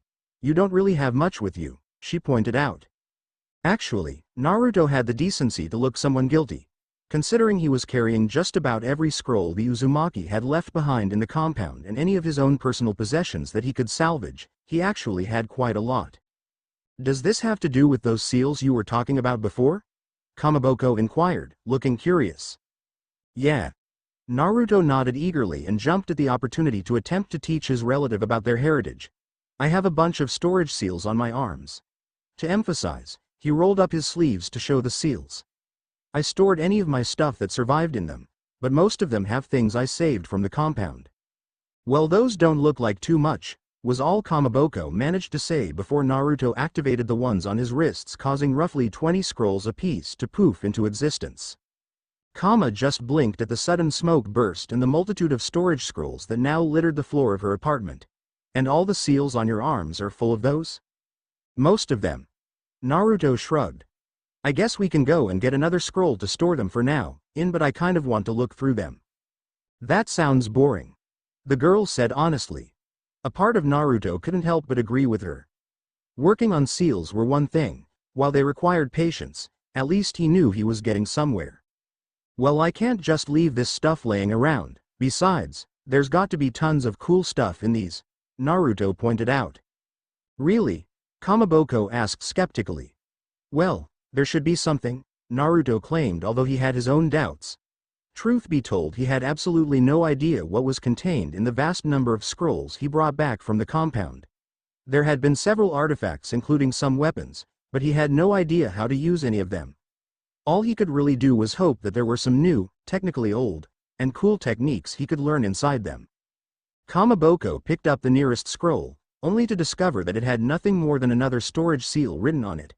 Hey, are all of these scrolls you have covered in more storage seals? She asked. Naruto glanced up at her as he tried to stack the remaining scrolls into a neater pile. Yes, he admitted. Geez, how much stuff did you bring with you? I don't have this much stuff, Kamaboko complained, making an attempt to open the seal but ended up pouring too much chakra into it by accident. The items contained within still appeared, but they burst out like projectiles and ricocheted across the room rather than simply appearing. Naruto had ducked under a trio of century-old kunai he had taken from the underground room at the Uzumaki clan compound. This action knocked over the pile of scrolls he had been stacking, once again scattering them all over the floor. The redhead looked from the mess to Kamaboko, who had the decency to look sheepish at her mistake. Okay, we can through all this stuff later. I'm just going to carry everything around with me for now. First, I'm giving you a crash course in sealing. He narrowed his eyes in determination. After all, how hard could it be? Kamaboko Pav, her apartment, about an hour later. What's that supposed to be? TT Ibeo. It's a dolphin. What do you think it is? It's a kanji. It looks like a bunch of scribbles. Arg. Who taught you how to write? I'm self-taught, thank you very much, Titabahu. Then get a better teacher. What do you think you are? Sealing was hard, Kamaboko, or as most people tended to call her, Kama. Decided. Kama just rolled off of the tongue easier. She honestly didn't mind that. Most people she knew called her that. Unless it was a serious matter, or she was in trouble. Or they were insulting her, in which case they normally made fun of her name by calling her Kamabaka. If it wasn't obvious, she preferred the shortest rendition of her name compared to the insult version or even the real one in some cases. Although it really depended on who was using it, to be honest. Back to current matter, sealing seemed really difficult to her. Well, kind of. Truth be told, she understood what he was saying pretty well. In fact, just about everything he said made sense to her and she couldn't wait to try it out. The problem was, her handwriting was less than the neatest. In fact, some of the bad grades she had received at the academy weren't always the fact she did not know the answer, though that tended to happen a lot, but because whoever was grading could not read her answers. So, yeah, it was kind of backwards for once. Because for once, she completely understood the theory of what she was trying to learn, but couldn't apply it properly. Nevertheless, her uncle had taken it upon himself to help improve her handwriting skills. Speaking of her uncle, she was both ecstatic and skeptical concerning him. On the one hand, she was really excited to finally have a family member of any kind. On the other hand, she knew next to nothing about him. Well, that's not entirely true. She knew he liked ramen, he was apparently good at sealing, and he was making an effort not to start acting like a certain classmate of hers, who shall remain nameless at this time. The part about liking ramen and not acting like the guy literally 90% of the other girls in her class liked won him quite a few points in her book. But there was also the fact he was probably being nice to her and hanging out because he felt some sort of unfilled duty to his sister, who was apparently her mom. It had been years since she had even thought about her parents, or the fact that she had at one point had them. Which brought her to a different problem entirely, one that she really did not want to think about, and concerning the one person she thought she could trust above all others. Kama did not like being mad at people. Well, she didn't like staying mad at people, at least. It was simple logic that led to that philosophy, really. Being angry at people neither made them more likely to treat her better, nor did it make her happy. If she was angry, then she was unhappy, and if she wanted to enjoy her life, she didn't want to be unhappy. Really, it made perfect sense if you thought about it. So, while she really didn't mind if Naruto Oji-san, which she was definitely going to call him for a while, was doing it to get closure about his sister and or family dying. He was being nice to her and trying to be happy even though he clearly wanted to be upset. Which she kind of understood, but she could count the people she cared about on one hand and they were all still alive. Still, just thinking about losing them filled her with what she could guess was dread. But she was finding it hard to stay positive right now. In fact, for the first time in years she wanted to get angry and stay angry. She knew it wouldn't solve any problems or make her feel better in the end. It never had before, after all. If anything, it had just made things worse. So, while Kama had no problems with Naruto, and was hoping they would get along, although it was kind of weird that he was her uncle but was also the same age as her, she did have quite a big problem with her, Gigi. Normally, if she had a problem like this, she would go to the Hokage and talk to him about. Except this time, her problem was with the Hokage. Kama had never had a reason to be angry at Gigi before. Well, not really. She had gotten frustrated with him in the past when he had to go back to work and was not able to spend time with her, but now she was mad at him for a completely different reason. He had known who her parents were the whole time and had never told her when she asked. She remembered that she had asked a lot when she was younger. Who they were, what happened to them, had they cared about her? Eventually, she had decided that he just did not know who they were and had stopped asking after them. Now, to find out he knew the whole time and had just never told her was like a punch in the gut. True, he apparently had his reasons and she was trying to focus on those to keep herself from getting angry at him, but it was hard. Yeah, the reason he gave her definitely made sense, but that didn't stop the fact that it hurt. A phrase Iruka-sensei had once used came to mind: the truth hurts. That sucked. Hey, are you okay? She blinked and looked up at the question that cut into her thought process. Wah. she muttered, rubbing her eyes and focusing back at whatever her uncle was trying to tell her. You were kind of spacing out, are you tired? He asked. I'm fine. Just a bit hungry. She brushed off his concern, although she had to admit it felt kind of nice to have someone actually be concerned about her well-being. You want some ramen? Yes. Naruto instantly shot up and seemed to teleport to the kitchen. For Kama, that was yet another sign they were going to get along. When she pulled down 2 cups of instant ramen, Naruto just looked at her with a confused look on his face. What's this? Instant ramen, duh. She turned her stove on in preparation. Wait, what? Her red-headed relative stared at her in shock. What, did they not have instant ramen 30 years ago? She asked skeptically. No, he said as he rapidly turned the cylinder to the instructions. You mean you can just heat this up and you have a meal of ramen, just like that? He asked with his own skepticism. Yeah, she stared at him for a moment. What else did they not have 30 years ago? Well, people with bushy eyebrows and green tracksuits for one. Naruto commented offhandedly, making it Kama's turn to be confused. What? It wasn't even really a question. Just a reaction to a statement that was as outrageous as that. Long story, and I'm sure you'll find out later. Her uncle shrugged, obviously not thinking it too important despite Cam's own thoughts. Another thought soon came to her, one that was going to be much more exciting and stimulating than practicing her handwriting.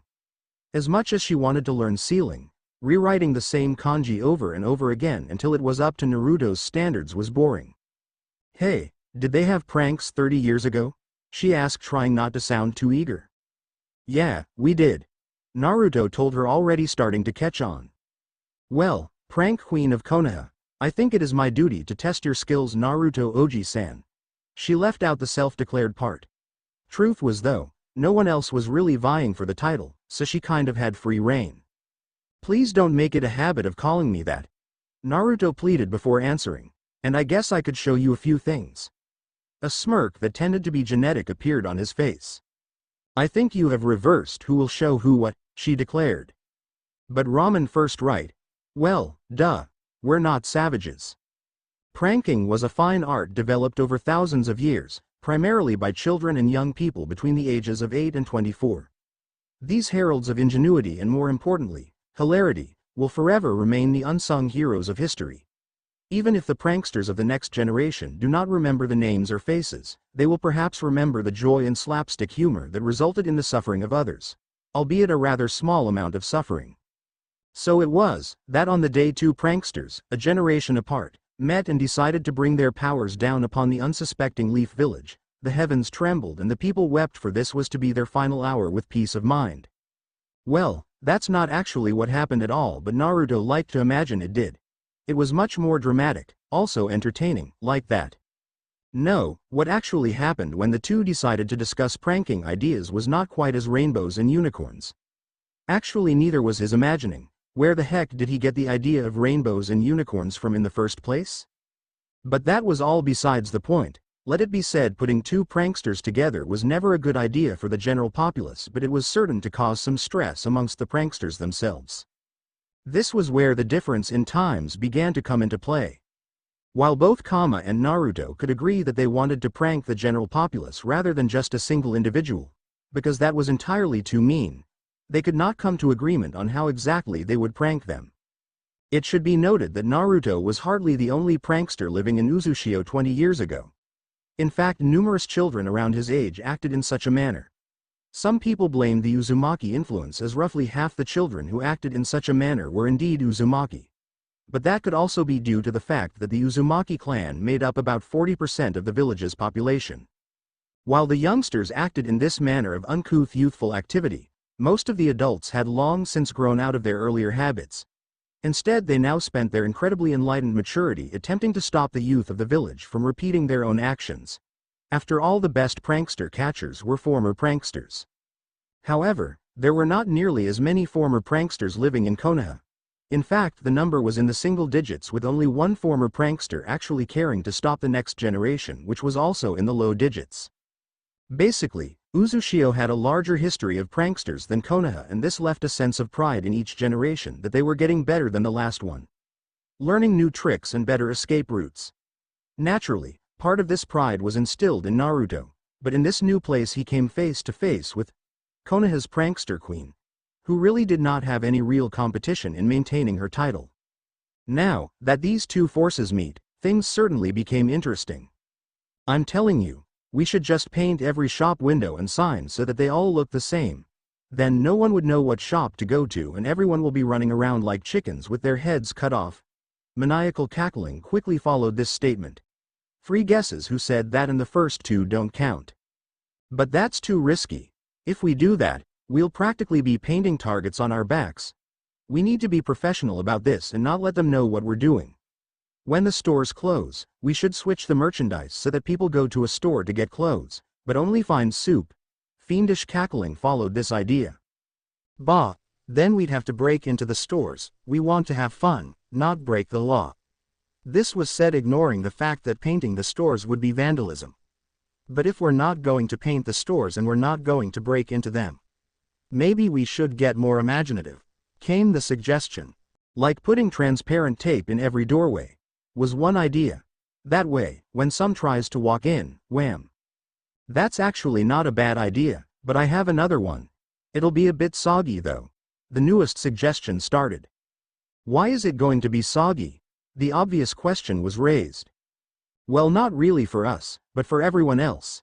Did you know that on this street in particular there's a built-in sprinkler system in case of fires? The rhetorical question came because obviously the companion would have no knowledge of this fact. I'm not sure why, I think it was for back when there were only stalls in the market area. That way if a fire broke out, it would be dealt with fairly quickly. Or at least I think that's why. It could be for a completely different reason that has to do with the Nidaime Hokage being paranoid about the Uchiha clan. After a few moments of silence the answer came. That was oddly specific. Maybe, but that's the thing with paranoid people. Another pause. I think. Do you know any paranoid people, Oji-san? I thought you weren't going to call me that anymore. A whining response answered. I agreed to nothing. The shout of denial echoed on the empty street, but aside from causing a few night patrols to look in their direction oddly, nothing happened. Okay, so we have the what planned out, but what about the how? Was the question of the hour now. That's actually going to be a bit more difficult. The thoughtful answer came quickly. Do you think jutsu smoke would set them off? Maybe, but should we really just risk it? If it doesn't work, then that would ruin the prank. The forewarning was made. This brought about another deep thought about what else could be done.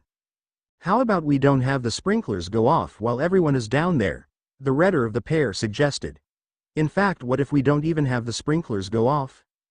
Do we still get to pour water on people? Was the obvious question. Not sure if it's still pouring, but you said you wanted it to be soggy, didn't you? A sneaky grin spread across two pairs of features. I'm listening. Let the heavens tremble and the people weep indeed. The next morning, when dawn broke the next day and store or stall owners went to work at their places of business in the market district, or in the case of some citizens simply getting an early start to their shopping day, they would find a rather waterlogged area. This was due to the fact the sprinklers had been loosened to the point of allowing water to spill out like a hose, and concreted by the fact that the storm drains on the street had been blocked with a combination of wood, mud and stone. This event left many people scratching their heads at the sheer oddness and audacity of the situation. While missions were prepared to combat the situation before the flooding spread to other parts of the village, a certain Chunin went to the one he, correctly, identified as the source of the mayhem. Kamaboko. A voice called over the rapid banging of the door. Naruto rubbed his eye blearily and looked at the door of the apartment. Open up. Shit. Kama muttered and quickly ducked under the table, completely ignoring Naruto's muttered language, force of habit drilled into him by the only Uzumaki who didn't frequently swear, his mother. Hide me, tell him I'm not here. Tell who? Naruto asked, but his blonde relative said nothing and just remained under the table, likely pretending to not exist. I know you're in there, and I know it was you. The banging on the door got gradually louder. I'm not here. Tell him I'm not here. Kama called from underneath the table, loudly enough to make her point clear, but quietly enough so that whoever was knocking on the door would not be able to hear her. Naruto grumbled and walked over to the door of the apartment, still wearing his only remaining set of pajamas. They were quite comfortable and covered in little white swirls. While they were more rambunctious than most shinobi clans, The Uzumaki certainly had their own pride, and if that pride was displayed by putting little whirlpools on children's pajamas, then so be it. So it was, that in his slightly sleep-deprived state he opened the door and was greeted by a scarred man wearing a chunin vest with his hair in a ponytail. He also had a look of surprise crossed the man's features before he scowled and looked judgmentally down on Naruto. "Kamaboko, drop the henge, I know it's you," the man said sternly. "Kama's not here right now," Naruto recited, "maybe you should look for her in the market." "Ha ha, very funny Kamaboko, now drop then henge and come with me, we're going to see the Hokage." "I'm not Kama and I'm not wearing a henge," Naruto glared at the man. The man sighed in exasperation and then proceeded to bop Naruto on the head, not too hard mind you, but enough that had he indeed been wearing a henge, it would have been dissipated. Naruto, of course, was rather offended. Hey, what's the big deal? Whatever the Chunin had been expecting that had not been it. In fact, he probably would have been even more confused if not for the giggle that came from the kitchen. So he, quite rudely, moved past Naruto and into the kitchen where Kama was currently hiding under the table. "Kamaboko, I know you're under there, now get out here," the Chunin told the table, still set with ramen. The girl, still barely holding in chuckles, crawled out from under the table.